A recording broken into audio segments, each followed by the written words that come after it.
السلام علیکم۔ اردو کہانی نگری میں خوش آمدید۔ میرا نام کومل ہے۔ اپنے نام کی طرح میں بہت نازک اور حسین تھی۔ جب میں صرف 5 برس کی تھی تو ابا ہمیں چھوڑ کر اس دنیا سے چلے گئے۔ وہ ایک روڈ حادثے کا شکار ہو گئے تھے۔ میرا ایک بھائی بھی تھا جس کا نام صرف 10 سال تھی۔ اب گھر کی تمام ذمہ داری اماں پر آ گئی تھی۔ اماں لوگوں کے گھروں میں کام کرتی تھی۔ صبح ہوتے ہی وہ کام پر چلی جاتی اور رات کو لوٹتی۔ شب و روز کے اس بھیڑ میں وقت تیزی سے گزرتا چلا گیا اور میں 70 برس کی جوان اور حسین لڑکی کے روپ میں بدل گئی۔ طارق بھائی بھی گبرو جوان بن گیا۔ اماں نے تمام عمر مشقت میں گزاری تھی۔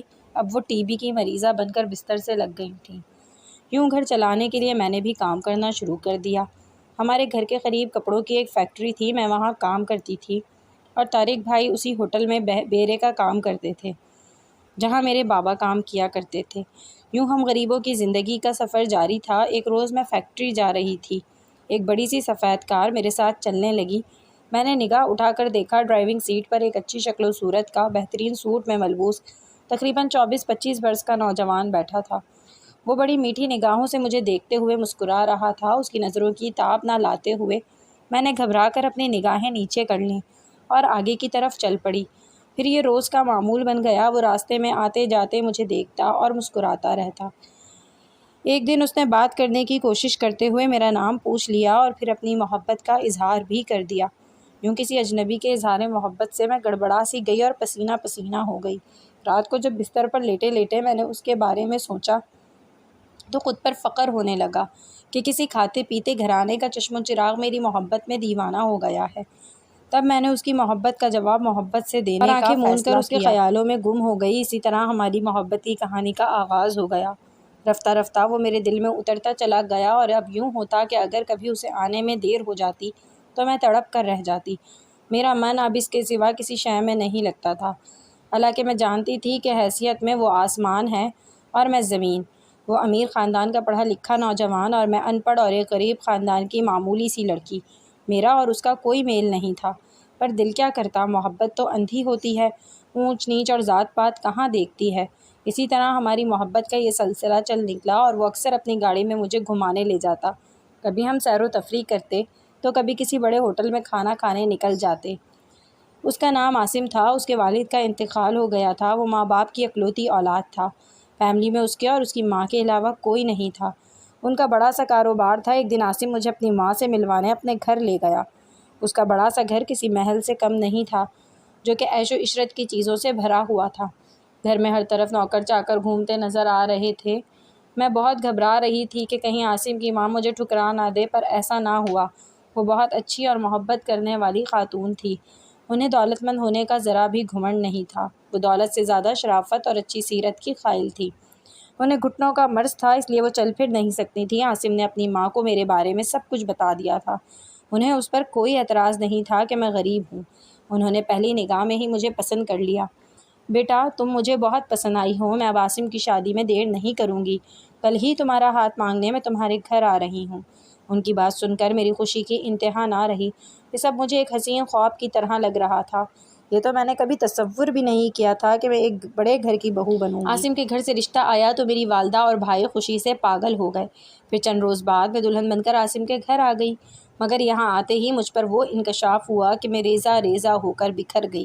میرے سارے خواب چکنا چور ہو کر رہ گئے۔ عاصم کا اصل روپ میرے سامنے آ گیا۔ شادی کی پہلی ہی رات انہوں نے مجھ سے کہا کہ وہ مجھ سے نہیں بلکہ ریشم نامی ایک طوائف سے محبت کرتے ہیں اور مجھ سے پیار کا ڈھونگ اور شادی تو صرف اپنی ماں کا دل خوش کرنے کے لیے کی ہے، جو گھٹنوں کے ساتھ ساتھ دل کی بھی مریضہ تھی۔ بقول ان کے اس دنیا سے رخصت ہوتے ہی وہ مجھے طلاق دے کر گھر سے نکال دیں گے اور ریشم کو اپنی دلہن بنا کر اس گھر میں لے آئیں گے۔ میں اس گھر میں اس وقت تک ہی رہ سکتی ہوں جب تک عاصم کی ماں زندہ ہے۔ ڈاکٹروں نے عاصم سے کہا تھا کہ اپنی ماں کو ہر صورت خوش رکھے اور ان کی ہر بات مانے اور اسے پورا کرنے کی کوشش کرے، کیونکہ ان کی سانسیں کبھی بھی رک سکتی تھیں۔ ڈاکٹروں کی یہ باتیں سن کر عاصم مشکل میں آ گئے تھے، کیونکہ وہ ریشم سے بہت محبت کرتے تھے اور اسی سے ہی شادی کرنا چاہتے تھے، پر ان کی ماں کسی صورت ایک طوائف کو اپنے گھر کی بہو بنانے پر تیار نہ تھی۔ ماں کی خواہش تھی کہ عاصم کی شادی کسی اچھی اور نیک سیرت لڑکی سے ہو، خواہ وہ غریب ہی کیوں نہ ہو۔ دوسرا، وہ جلد از جلد اپنے بیٹے کے سر پر صحرا دیکھنا چاہتی تھی، کیونکہ انہیں خود بھی اپنی بیماری کا علم تھا۔ اپنی ماں کی طبیعت کی وجہ سے عاصم ان کی مرضی کے خلاف ریشم سے شادی نہیں کر سکتے تھے۔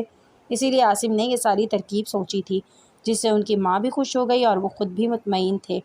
عاصم نے میرا انتخاب اس لیے کیا تھا کیونکہ میرے جیسی سیدھی سادی لڑکی ان کی ماں کی پسند تھی۔ دوسرے ہم غریب تھے، اسی لیے مجھے طلاق دینے یا زیادتی کرنے پر ہم غریب ان کا ہماری حیثیت اس امیر زادے کے آگے کچھ بھی نہیں تھی جو ان کے خلاف آواز اٹھاتے۔ انہوں نے مجھے دھمکی دی کہ اگر اس بات کا پتہ ان کی ماں کو یا پھر کسی اور کو ہوا تو وہ مجھے اور میرے گھر والوں کو جان سے مار دیں گے۔ بھلا میں یہ سب کیسے بتاتی اپنی بیمار ماں کو اور غریب بھائی کو، یا پھر عاصم کی نیک سیرت ماں کو جس کی سانسیں کبھی بھی ختم ہو سکتی تھیں۔ میں دنیا کے سامنے عاصم کی بیوی بنی رہی، پر اندر ہی اندر میرا دل خون کے آنسو روتا۔ میں اکثر وقت عاصم کی ماں کے ساتھ گزارتی، ان کی خوب خدمت کرتی، ادھر ادھر کی باتیں کر کے ان کا دل بہلاتی رہتی۔ بدلے میں وہ مجھے محبت اور بہت ساری دعائیں دیتی اور اکثر کہتی کہ ان سے ایسی کوئی نیکی ضرور ہوئی ہے جس کا ثمر خدا نے انہیں میرے روپ میں دیا ہے، لیکن وہ نہیں جانتی تھیں کہ میں کس اذیت میں مبتلا تھی۔ عاصم اپنی ماں کے سامنے مجھ سے میٹھی میٹھی باتیں کرتے، میرے لیے طرح طرح کے تحفے لاتے، گھمانے کے نام پر باہر بھی لے جاتے، لیکن کسی پارک میں چھوڑ کر خود ریشم کے پاس چلے جاتے۔ جب اماں پاس نہ ہوتیں وہ میری طرف نفرت اور حقارت کی نگاہ سے ہی دیکھتے تھے۔ انہوں نے مجھ سے پیار نہیں ڈرامہ کیا تھا، لیکن میں نے تو ان سے محبت کی تھی۔ مجھے ان کے اس رویے پر تکلیف ہو رہی تھی۔ وقت گزرتا رہا اور میری شادی کو 2 سال بیت گئے۔ ایک دن مجھ پر قیامت ٹوٹی جب مجھے معلوم ہوا کہ طارق بھائی پشاور میں پولیس کے ہاتھوں مارے گئے ہیں۔ میری اماں تو میری شادی کے کچھ ہی عرصے بعد چل بسی تھی، اور بھائی یہ کہہ کر پشاور چلے گئے تھے کہ انہیں وہاں ایک اچھی فیکٹری میں کام مل گیا ہے۔ انہوں نے ہم سے جھوٹ بولا تھا، انہیں کسی فیکٹری میں کام نہیں ملا تھا، بلکہ وہ ڈاکہ اور چوری کرنے والے خطرناک گروہ میں شامل ہو گئے تھے، اور اس برے دھندے میں شامل ہونے کی وجہ سے ایک دن پولیس نے انہیں مار ڈالا۔ پولیس کی گولی کا نشانہ بن گئے، اور جب گروہ کے باقی لڑکے بھاگنے میں کامیاب ہوئے، صورتحال میں میرا آخری سہارا بس عاصم کی ماں ہی رہ گئی۔ میں دن رات ان کی لمبی عمر کی دعائیں مانگتی اور ہر صورت انہیں خوش رکھنے میں لگی رہتی، مگر میری یہ تمام کوششیں اس وقت رائے گاہ چلی گئیں جب ایک رات وہ خاموشی سے اس دنیا سے چلی گئیں۔ انہیں نیند کی حالت میں ہارٹ اٹیک ہوا تھا۔ یوں میری شادی کو ابھی بمشکل 2 سال ہی پورے ہوئے تھے۔ یہ میرا آخری سہارا بھی مجھ سے چھن گیا تھا۔ یہ سوچ سوچ کر ہی مجھے ہول اٹھ رہے تھے کہ میرے ساتھ کیا ہونے والا ہے۔ ماں کا سویم ہوتے ہی عاصم ریشم سے شادی کر کے اسے گھر لے آئے۔ میں نے ریشم کو پہلی بار دیکھا۔ وہ معمولی شکل کی سانولی سی رنگت کی تقریباً 40 سال کی ایک پختہ عورت لگ رہی تھی۔ اس میں ایسی کوئی خاص بات نہیں تھی جس کی وجہ سے عاصم اس کے لیے دیوانے تھے۔ ان دونوں کو اپنے سامنے دیکھ کر میری جان نکل گئی تھی۔ یہ وہ لمحہ تھا جس کے نہ آنے کے لیے میں نے اپنے رب کے آگے بہت آنسو بہائے تھے، پر میری ساری دعائیں بیکار گئیں اور آج وہی گھڑی میرے سر پر تھی۔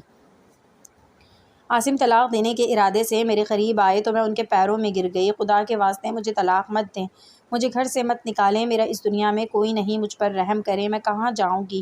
رو رو کر میری ہچکیاں بن گئیں۔ مجھے اپنی نوکرانی بنا لیں، میں اپنے اور آپ کے رشتے کو بھول جاؤں گی، بس یہ یاد ہوگا کہ میں گھر کی نوکرانی ہوں۔ پہلے بھی آپ نے جیسا کہا ویسا ہی ہوا، آگے بھی آپ کو شکایت کا کبھی کوئی موقع نہیں دوں گی۔ جب عاصم کی جانب سے کوئی جواب نہیں ملا تو میں نے ریشم کے پیروں پر سر رکھ دیا اور اس کی منتیں کرنے لگی، ساتھ ہی ساتھ دل میں یہ بھی دعا کر رہی تھی کہ ان دونوں کا دل میرے لیے نرم ہو جائے، ان کے دل میں میرے لیے نرمی آ جائے۔ خدا نے میری دعا قبول کر لی اور عاصم اس بات پر راضی ہو گئے۔ ریشم کی مرضی پوچھنے کے لیے اس کی طرف دیکھا تو اس نے بھی اقرار میں سر ہلاتے ہوئے کہا، ٹھیک ہے، اسے چھوڑ دو، ہم اسے اپنی خادمہ بنا کر رکھیں گے۔ میں نے خدا کا لاکھ لاکھ شکر ادا کیا۔ اگلے ہی روز وہ دونوں ہنی مون منانے کے لیے یورپ چلے گئے۔ 1 ماہ کے بعد ان کی واپسی ہوئی اور پھر دھیرے دھیرے ریشم گھر کے تمام نوکروں کو نکالتی چلی گئی۔ یہ سارے پرانے اور وفادار نوکر تھے جن سے عاصم کی ماں بہت محبت کرتی تھی، یہاں تک اس نے ماسی کو بھی نکال دیا اور عاصم سے کہا کہ کومل اب گھر کو سنبھالے گی۔ عاصم اسے اف تک نہ کہتے، دیوانوں کی طرح محبت کرتے۔ ریشم نے پوری طرح مجھے گھر کی نوکرانی بنا دیا۔ گھر کے تمام کام میرے ذمے تھے، یہاں تک کہ باہر سے کوئی سودا سلف لانا ہوتا تو وہ بھی میں ہی لاتی۔ کام ختم ہونے کے بعد بیٹھنے اور رات کو سونے کے لیے میرے لیے کچن تھا۔ پہننے کے لیے ریشم نے اپنے 2 پرانے جوڑے دے دیے تھے اور کھانا بھی جو بچتا وہ میرا نصیب ہو جاتا۔ اکیلے اتنے بڑے گھر کی کام کر کے میں بیمار پڑ جاتی، پر طلاق اور گھر سے نکالے جانے کے خوف سے مجبوراً مجھے یہ سب کچھ برداشت کرنا تھا۔ ایک دن ریشم میرے پاس آئی اور جو کچھ اس نے مجھ سے کہا اسے سن کر میں دنگ رہ گئی۔ سنو، تم جانتی ہو میں ایک طوائف رہ چکی ہوں۔ طوائف کے راہ و رسم کئی لوگوں سے ہوتے ہیں، اسی لیے عاصم کے کام پر جاتے ہی میرے کئی دوست مجھ سے ملنے کے لیے آیا کریں گے۔ اس بات کا علم عاصم کو نہیں ہونا چاہیے، ورنہ نتیجے کی ذمہ دار تم خود ہوں گی۔ میں ریشم کو حیرت سے دیکھنے لگی۔ اسے عاصم جیسا وفادار، محبت کرنے والا اور دولت مند شوہر ملا تھا جس نے ریشم جیسی طوائف سے شادی کر کے اسے عزت بھی دی تھی۔ ریشم کو تو شکر ادا کرنا چاہیے تھا کہ عاصم نے اسے گندگی سے نکال دیا، مگر گندگی کا کیڑا گندگی کو ہی پسند کرتا ہے۔ اور اب مجھے یہ بات سمجھ آئی تھی کہ ریشم نے گھر کے تمام نوکروں کو کیوں نکالا تھا، محض اس لیے کہ وہ ریشم کے پاس طرح طرح کے لوگوں کو آتا دیکھتے تو اس بات کی خبر عاصم کو کر دیتے۔ اور میرا کیا تھا، میرے دیکھنے نہ دیکھنے سے ریشم پر کوئی فرق نہیں پڑنے والا تھا، کیونکہ عاصم میری کسی بات پر اعتبار نہیں کرتے۔ میں ایک کمزور لڑکی تھی، بے بس، بے گھر اور لاوارث، بھلا اسے مجھ سے کیا ڈر ہوتا؟